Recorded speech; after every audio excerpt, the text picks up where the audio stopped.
Hello everyone, it's Julian from BD Cosmos, and we're back! We swear! We're doing a previews, we're doing a top 5 books you guys should spec on, and it's not May 2022 books, I swear, it's April, whoa, yes, April 2022, we're late. But we're still technically April, so it's cool, right? And as always, I'm back with my good friend PF. PF, how are you doing today? I'm doing fine, thanks, Julian. How are you? This is a busy day. My asthma's getting at me. I'm gonna have to talk to my doctor. Rachel is back working full time for a time being because the semester's ended. The two of the girls had their birthdays. It was a hectic day. How about you? Well, it's that time of the year when you work on the yard, so I spent the last week working on everything around the house, from the pool to the spa to the trees to raking up leftover leaves. So yeah, just spending some time outside. That sounds terrible. I'm very sorry. So, folks, as always, these are 5 books that we feel are decent enough picks to spec on. We've got 5 picks. PF has 3. I have 2. So they're books that we feel that it should at least climb above cover price, if not at release, sometime down the line. Be it like a big event or a first appearance. And then we will quickly look at the top 5 books we expect for April. As April is now, tomorrow's the last week of releases of April, and we'll look at all the 5 books that we talked about from February for April release, see how they did. So, Piff, please give me your very first pick. My very first pick this month. We're going to go with Strange number 4. Here it is on screen. All right, so Strange number 4, so Stephen Strange has died a couple issues back, a couple months back, and Clea is now Sorcerer Supreme. Obviously, the story's been introducing different characters here and there. In Strange number 4, we have a reintroduction of a character we've seen before. Nevertheless, it's Moon Knight, called Shadow Knight, because he's the Dark Moon Knight. Everything related to Moon Knight, like right now, is really hot. Yep. Like his first book, his first appearance, every book that he's been in or on. Everybody's, I think the adaptation they did on Disney Plus is really good, getting good reviews. Everything is looking up. So just like we did before with Dark Knight, Blood, Red, and Black, or Red, Black, and Blood, or whichever name it is. Black, White, and Blood. Black, White, and Blood, that's it. Strange 4 with Dark Moon, with the Shadow Knight. Who knows? Strange, I don't think, is a series that a lot of people have picked up on, and could be just obscure enough in the Marvel library that people forget about or under order, and then we have that character that makes the book spike. Yeah. For ourselves at Beauty Cosmos, Strange, we order a lot of number 1. It's been selling steadily. I think we've gone through 2/3, if not 3/4 of the first copies of number 1. I tell almost everyone who reads Moon Knight that Jed MacKay is the same writer on both books, so you should be reading it. I think 2/3 of our Moon Knight readers are now on Strange, so we do pretty good numbers on Strange, to be honest. Actually, Moon Knight does insane numbers. I'm so surprised that Moon Knight is on par, or just below Batman numbers. So that's really impressive in itself, and to me that's all thanks to Jed MacKay. So the first 2 issues of Strange have been phenomenal, especially number 1. Number 1 was pièce de résistance, in my opinion. And so I do believe you're right. The number 4, I was thinking number 3 might have been interesting, but I think you're right. The number 4 is actually the book that people should be picking up on. So yeah, Shadow Knight, Moon Knight, all the Knights, go for it. Sounds like a great pick. What's your first pick mine is unoriginal. It's The Mandalorian. Yeah, To me, I am not 100% certain that it will not like triple in value day one. I don't think that's the case. I think most retailers and not just stores, but like Marvel in general, are just going to print a lot of the Mandalorian number one. He's not a know nothing character like Kanan was, but who had been just in Rebels like the first season when that came out. So, The Mandalorian is it's already been 2.5 seasons worth of TV. If they make a live action movie, then it'll spike higher.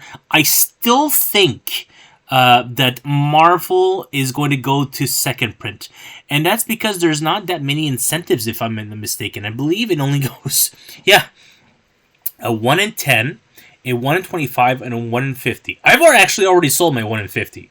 I priced it like fairly aggressively and sold instantly, and I was like, "Well, that's great." So I'm definitely going for at least 50 copies, right?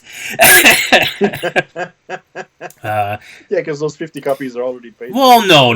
It's aggressive. I priced it below cost. And Oh, yeah, because I did the math that like if the 125s and then 190, 1 in 50 sold together, that would pay together as a bundle group thing. okay. But the 125s have not sold, but I think that's because the cover's not really revealed yet. The concept art Yeah, 110s is it's a design cover again. That whenever Marvel does a 1 in 10, to me it's because they're not sure themselves. They're like we'll try to get people to get into the book so they can at least order 10 copies. Because look at Han Solo and Chewbacca did not even have a 1 in 10. They were certain that Han Solo Chewbacca would sell on its own. And since this book is actually a shot for shot, episode per episode retelling of the originals of the first season, maybe they're like, not a lot of people are going to be wanting to pick this up. To me, it's still a first appearance of both the Mandalorian and Grogu. They've been on the cover, but they haven't been in the book, so that to me is their first appearance. Yeah, I mean, I'm with you on that. I mean, the Mandalorian, like we talked about it before. If this Disney decides that there's enough push behind the Mandalorian to make a big like a live action movie with him, then yeah, that first appearance in the comic book is gonna spike, of course. People that picked up their first cover appearance a couple months back will be very happy. But I'm looking at the like in the book in Managed Comics 2.0, and I mean there's a lot of variants, and I would not sleep on some of these variants. Like yeah, the covers haven't been released, like you said. Like they released the action figure variant and the 1 in 50 variant, but the 1 in 25 hasn't been released. The 1 in 10 hasn't been released. The TV variant hasn't been released. And like it or not, the TV variant is going to have a market for it because there are certain people that will collect books that are just like a TV variant. So like that have a photo of the TV series on it. The actor just himself. That maybe the actor himself, so that down the line they go to a con and they have it signed by the actor, and then yeah, that makes sense. Something like that. So I mean, I wouldn't sleep on any of the variants just because they haven't been released. So maybe they'll sneak something on there. But yeah, Mandalorian number one, I feel a lot of people are going to be ordering it. A lot of people are going to skip it because exactly the reason you said, because it's just a retelling of what we saw on TV. So yeah, I can't say anything bad about that pick. It's just it's Mandalorian and he's real hot right now. All right. So in that case, what are you following up with? We will be changing editors or publishers. Publishers, yeah. We're going to be going to DC with the Teen Justice Multiversity. All right. Issue number 1. You got to explain to me, what is Multiversity and why do we care about the Teen Justice? I have no idea what Multiversity means. I mean, it's the Pride Month for DC, and it's part of their release for the Pride Oh Month. yeah, look at that. So I'm thinking multiversity, maybe diversity, include everyone. Everyone's happy because there's representation of everybody. I I'm was testing you. That's not what Multiversity is about. okay. Multiversity The is an only old series. I think it was created by Grant Morrison like 20 years ago. Okay, yeah, I was not reading comics back then. Sorry, but I mean, okay, I so was, but yeah. I wasn't reading DC. That was Jacques' department. Oh shit, yeah, that's right. Yeah, so multiversity, teen justice. So my bad, folks. I skipped out on that. And Um, they're gonna trounce me. It's not Grant Morrison. It's Jeff Johns. I'm like, all right, let's find out. Multiversity. Go for it. Well, I'll Google this. yeah, so everybody, well, not everybody, but a couple of characters from future state will be appearing in that series. A lot of new characters will be introduced. I see this, and not that it's going to be that, but I see this as like Strange Academy, sort of, introducing a lot of characters that, and in a new setting. I'm just, if this does semi like Strange Academy did for Marvel, this could be really big down the line because you have new characters they could use in, every other series. It's their first book. It's a short series. It's a six book series. Um, I mean, it's a Pride cover. I mean, I like the cover, actually. I really do. yeah, the cover is it personally. I mean, there's a lot of variants for it. I mean, Huh. it goes up to a 150. Whoa, really? Yeah, for a DC book that is not That is not Batman. Batman. That's a very good point. Yeah, that is not Batman. I think DC is banking a lot on that series, Hmm.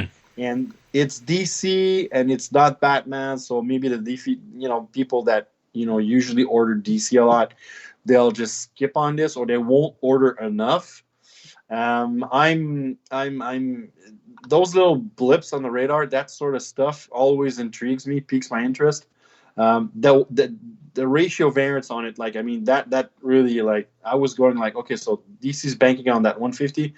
Who is gonna go up to 150, and who is gonna order that many books for characters that really, I mean, Kid Quick from the Future State Flash. I mean, Aqua Girl. I mean, Witch Girl. I mean, people that maybe they appeared in this Future State series, but really didn't make anything of themselves. So I mean, in their own series, yeah, I'm all for it. I mean, that's gonna be my obscure pick of the week. That I'm hoping in like a year and a half, 2 years, will just explode because the characters are used here and there. Yeah. Okay. So Multiversity was from Grant Morrison.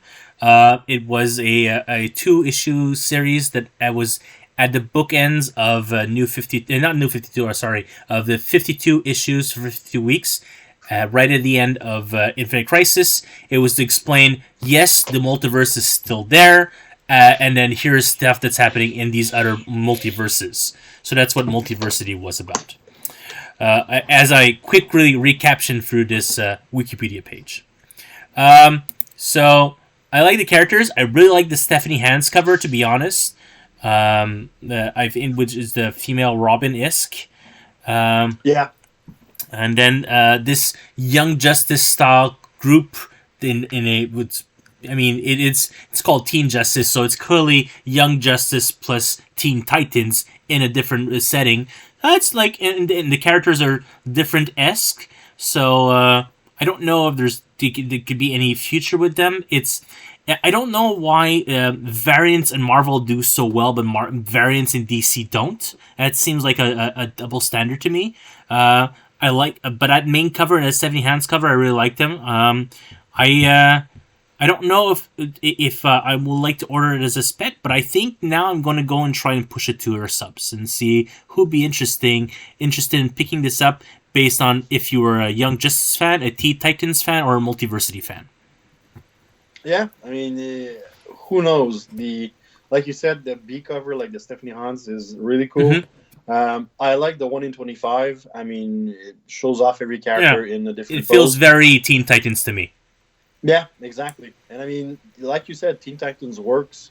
Young Justice works. I mean, there's a lot of stuff that works in Marvel that doesn't in DC for some odd reason. Are people that read DC, are they just Batman fans and that's it? Batman and Superman, and all that's Batman related, and everything else is just fluff around. Maybe. I don't know, could be, but I mean, if DC and the DCEU ever become something, this might at some point become something too. Well, we'll see how the years go after this Warner Media Discovery merger happens, because this new CEO, he's making some big changes, and I wished him all the luck to be able to do what Disney did with Marvel. Yeah, exactly. All right, so that's an interesting pick. Every guys, you should, if you're interested in pre-ordering a copy, just press on this pre-order cover button once you've logged into your Magic Comics account. You can subscribe to the miniseries of 6 if you're interested. Again, if you're a fan of Teen Titans or Young Justice and like to see this variant group, subscribe to the series. All right, my last pick, my second and last pick, and then my second pick and the second to last pick of the evening is Chaos Agent, which used to be called Agent of Worlds. And to me, if we look at the synopsis, horny robots, super evolved orangutan boxes, droids from 26th century. So this is like an absurd, futuristic, special agent type comedy book with a lot of science fiction involved. So I was thinking like an absurdist, futuristic Kingsman type book, and that's just what I was reading the synopsis and I'm like, yo, this is a movie. It's just like it's a future sci-fi comedy movie that can go to. I don't know if it'll go to Netflix or something, but I could see Netflix just picking this up and putting in a $10 million budget on a quick movie. I've seen worse kinds of pitches that have gone to movies, so I just like the concept. I like the character, and the fact that it changed names from Agent of World to Chaos Agent means that this Agent of World was too close to something, and they got a cease and desist, and they renamed the series the Chaos Agent. Usually, anyways, whenever they've had to change between original solicitation and final go to print, there have been a few books like that recently. I Hate This Place, which was previously Fuck This Place. Fuck This Place, actually, the B cover is called Fuck This Place. It's the not safe for work version. So as a B cover, they were okay with this. Then My Date with Monsters. Yeah, My Date with Monsters, which was something else. I don't remember what it was. But there have been a couple of series, and they had to change at last second. So it gives me like, oh, maybe they did change the name just to not get sued and not have issues for optioning the book. So yeah, I kind of like it as just an optionable book. Yeah, and like you said, an easy pick. I mean, it's not like a sci-fi spy thriller, just but with the goofball aspect.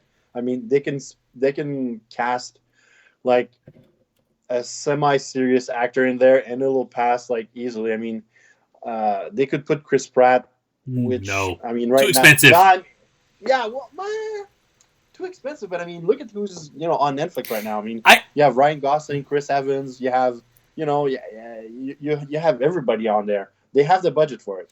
I mean, it's just I'm not disagreeing with you. I just don't think it's a Chris Pratt movie.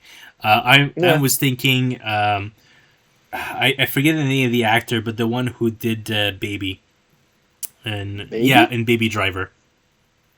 That did Baby. Oh, you mean the young one? Hans something. I forget his name, but yeah. Okay, yeah, I can see him. I can see him in that type of role. Yeah. Yeah. Okay, I hadn't, but yeah. Okay, he could definitely pull something like that off. I mean, with his performance in Baby Driver. Was I mean I absolutely love that movie. Yeah, it's a great movie. It is a great movie. The opening sequence of that movie is just awesome. Mm-hmm. But yeah, I mean, Chaos Agent or Agent of World, whatever you want to call it. could easily be adapted to to one of the many streaming platforms that we have available right Yeah. now. Obviously, not something like Disney Plus, but yeah, No. Netflix or Amazon Prime. Yeah. Amazon Prime, yeah, which is like, Paramount Plus. Paramount options and it puts it on Paramount Plus. Go for it. yeah. All right, then. So yeah. What's your last pick, sir? Last pick. Okay, we're gonna go another indie company. We're gonna go with Aftershock, and with a book called "Where Starships Go to Die." When I originally read the paragraph that introduces us to the book, I immediately felt like something like it reminded me like of the movie Sphere. I think it was the late '90s, and Event Horizon, Yeah. which was basically around the same time. Early Both, 2000s, if not like 99 or something. yeah, exactly, somewhere in that range. I mean, both movies, sci-fi, both movies. Horror. I mean, yeah, horror, both of them. I mean, well, Event Horizon more than Sphere. Obviously, if you watch Sphere until the end, you realize that it's oh shit. Okay, yeah, there is a horror in there. Um, so the premise is that every starship that goes in space, they drop it in the ocean, because at the deepest point of the ocean, so that nobody can recover whatever's inside. And at some point in the future, they need to get those ships back up, and an African team is tasked to go there to bring those ships back up, and with whatever nightmares they've brought back. So, I mean, they could be going in many different directions. I mean, are we gonna see nightmares in the way we saw in Event Mm-hmm. Horizon, where literally, no, a starship went into hell? Are we gonna see something like, a creature like aliens, which is just stuck aboard, Or and then, Cthulhu-esque deep, old, old all gods or gods, yeah, whatever? it's it, yeah. Anyways, Elden Yeah, Gods. There we go. yeah, Elden Gods. I mean, the possibilities are literally Mm-hmm. endless. I mean, whatever horror movie you've seen, they could put on a starship and they could dredge it back up, and then, oh, this is, that's so. It's I mean, Jaws. It was Jaws all the it time. was just all alone. Yeah, and I mean, I'm super stoked for that book. I'm really looking forward to how they or where they bring it. It doesn't say that it's a miniseries, so I mean, It's means that they have. Aftershock. Yeah, exactly. So I mean, who knows? But I mean, the that just piqued my interest. I mean, I was like from the get go, I read it. Like I read the previews world, and I was like, okay, whatever book I spec on this month, this is one of Mm-hmm. them. I don't even have to like rethink about it. This is definitely one of the books that I'm specking on. So yeah, we're gonna see soon enough what happens and what exactly is stuck in those starships. When I saw the solicitation in the previous book for this, I'm like, huh, this seems, huh. And Rich was like, this looks like trash. I'm like, but starships in space. And she's like, yeah, you just like science fiction. I'm like, no, this seems good. It's like horror. It's like it doesn't look good at all. I'm like, all right. So so I'm like, I guess I won't sub to this series, as you can see. Um, I but at the very last second, I told Rachel to order me just like one extra copy, so I should have been on pre-order cover. Unless, oh, maybe I just did that a second time. So there should be at least one copy in my account, and so I am happy to increase my orders on this, and to prove Rachel was wrong. But could I don't know? It's 50-50. She's wrong. It's either she's wrong or she's right. Yeah. I really like the premise. I really like the concept. I also think it's an easy movie to make. The writer who's written Miskatonic was very good. And because he's written Miskatonic, which was based on Elden Gods, I wouldn't be surprised if he has a spin on that. God Killers is a good series. It's a recurring series from Black Mask. I think it's their longest series of miniseries, like of God Killer. I think they're like on volume 5 or 6 of God Killers because they keep doing miniseries of 4. So yeah, I like everything about this book. I really want to read number 1 to make a decision if I want to sub to the series. That's it. Yeah, I mean, we'll see. Yep. We'll see in like a month or exactly. Is it going to be a dud? Is it going to be like, I mean, some books. We've got 2 more weeks before FOC. It's on it's on the 16th of May, and it comes out supposedly early June. So we'll see. Yeah, I'm looking forward to that book. I mean, there's a couple of books that I look forward to every couple of months. Like some months you're like, new series, nothing, is popping up. This is one of those that I'm really looking forward to see exactly where they bring it. This particular month, that's a good point. I had a lot less specs on. A lot of things I was like, I want to read this, I want to read this, I don't want to read this. And it'd be easy for me to tell you guys, oh yeah, everyone should just order Public Domain because it looks great. But that's not a spec book. That just looks like a great book to read. Even though it's on Substack right now. I don't think it's going to go anywhere. Unlike Closet. Closet from James Tinian, that to me has more chances of going somewhere because it's Tinian horror book. But yeah, there was a lot of really cool books to subscribe to this month, and less so to spec on. This is all I got. Yeah, I mean, I had the same, like Public Domain, I read it, I was like, okay, it looks like a good read, but I mean, is it a spec? Nah, not really. Yeah. Closet, I debated whether to talk about Closet this time around. The thing about Closet is that it's on Substack right now, so so is Public Domain. Yeah, so it's Public Domain. So I mean, like, people have seen it. I haven't read any articles about it. I mean, they made articles about the Closet because it was coming to print, and but I mean, it's Tinian. I mean, he's got so many stuff like in production right now. I mean, is somebody else going to buy rights for one of his books? Who knows? I hope so. But I mean, there's so many other series that are really worthy of adaptations. Like, I mean, The Woods, we have Nassau's on the Lake. We have, what else? Somebody's Killing the Children. Yeah, well, that's already in production. So yeah, well. We'll see. Yeah. But yeah, I mean, he's got a lot of stuff. A lot of plate spinning. Yeah, a lot of plate spinning. So we'll see about the Closet. Obviously, Closet, only a 3-issue series. Could easily just be made into a small movie. So yeah, we'll see. Or just take the whole concept of the Closet and just it could be just like a anthological series of TV shows. Yeah, it could. I mean, it's easy. Like every kid has their own monster in the closet. Yeah. So yeah, just take the. I mean, I don't know if that concept is optional based on what he's done, but I'm just saying it's.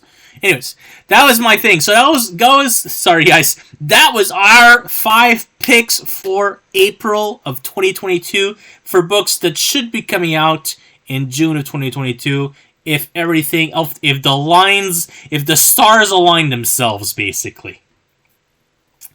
And so real quick, we want to talk about the 5 books that we discussed in February to come out in June of 2022. PF, we expect 5 books. How well do you think our 5 books did this month? Concerning 4 of them haven't released yet, I'm going to say our books did really bad. What? No, it's the last week of April. How could April books not come out in April? That doesn't make any sense. It doesn't make any sense, unfortunately, with the COVID and the pandemic and the paper shortage and the trucker shortage and yeah. I mean, it's the world we live in. Everything is releasing later than it should. So we had Legion of X #1, Moon Knight Black, White, and Blood #1, Ghost Runner #3, Avengers #5, Avengers Forever #5, and Hulk 6. Of those 5 books, one released last week, Hulk 6. I think it's the only one that was actually not delayed. And then, Legion of X, it comes out, I believe, next week in May. Moon Knight, Black, White, and Blood was delayed because Elektra, Black, White, and Blood has been delayed. So #4 hasn't even released yet for Elektra, Black, White, and Blood. So Moon Knight can't start until Elektra's done. Ghost Rider 3, it's not particularly that issue was delayed. It's just the delay between 1 and 2 got increased, and then 2 and 3 got increased. Avengers Forever 5, I think got deleted, so they can come out with Avengers Forever number 4 at the same time, the second printing. Yeah, and then Hulk 6. How did Hulk 6 do? Hulk 6, I mean, the spoiler variant did very well. Yep. I mean, it sold really well. It's not something above cover, but I'm trying. The few copies I have left, I'm trying above cover. They were selling nonstop at cover, and I'm like, all right, I'm gonna go with double cover, and they stopped selling immediately. I'm like, all right. Yeah, I think what we didn't know at the time when we originally spec'd on the book was that Marvel, they pulled a fast one on us, and they added the 1 in 500, Yeah. the 1 in 250 or whatever. I mean, they added a whole bunch of incentives because they saw that everybody was specking hard on it. Yeah, initial order reports came in, and it was much higher than Marvel expected. Yeah, exactly. So everybody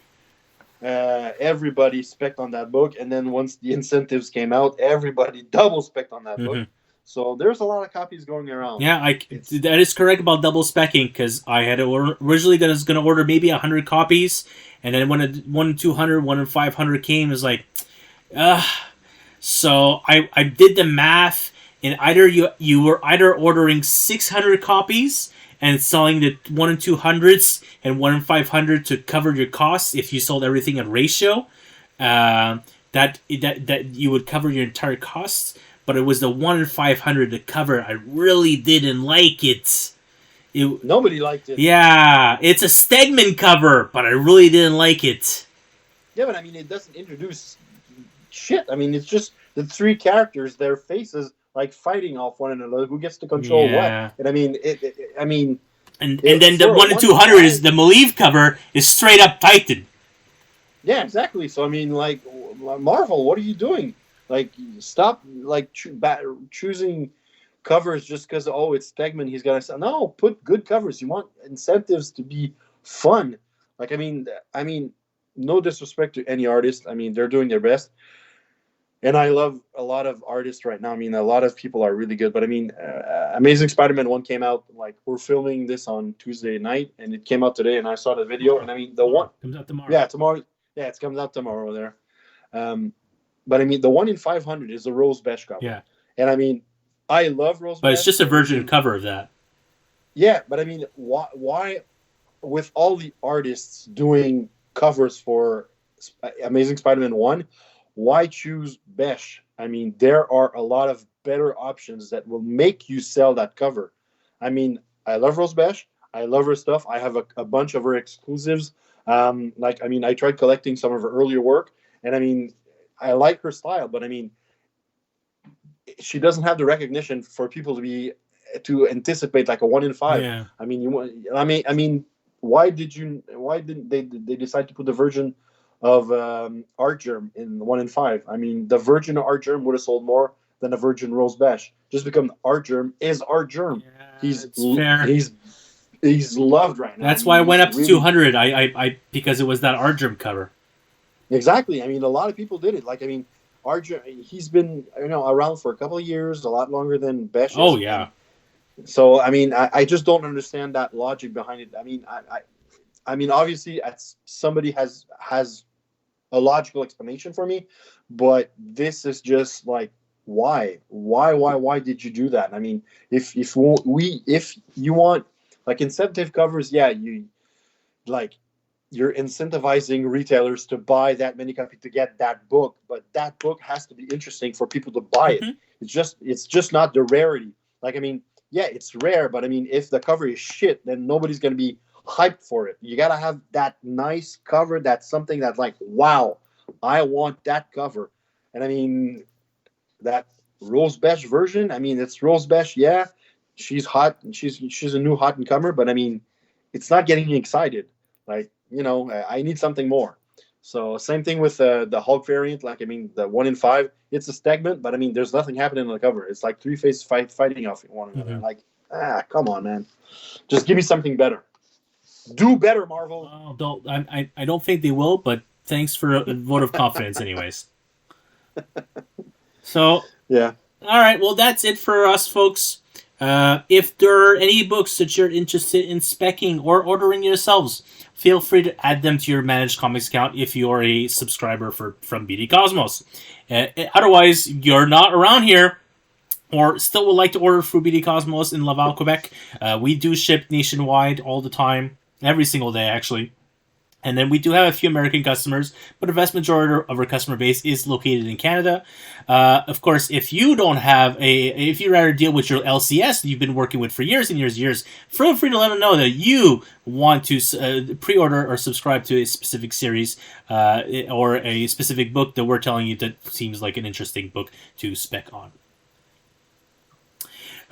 So that's it for us. Well, thank you, PF, so much for as always coming on board and talking about comic books. I always love talking about comic books, even though I literally talk about comic books every single day. Thanks for having me, Joe. And we'll see you all very soon for more comic book discussion over at bdcosmos.com and our YouTube page. Thank you so much, and enjoy the rest of your evening. Bye-bye for now. Later, folks.